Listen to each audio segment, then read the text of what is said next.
Macam biasa, petang-petang aktiviti kita hantar kuih.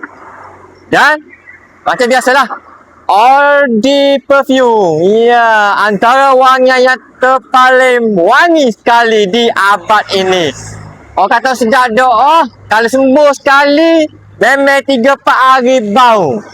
Orang kata kalau pakai Aldi Perfume ni, memang orang kata wangi kekal sampai bila-bila. Adalah wangian Aldi Perfume antara wangian yang paling terbaik sekali. Aktiviti kita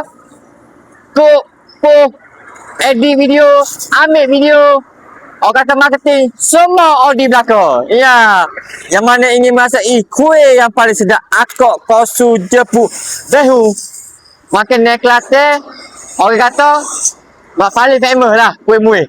Antaranya Aldi, memang orang kata air tangi Aldi memang paling sedap kali. Macam biasa dah, Aldi Perfume menepati cita rasa anda.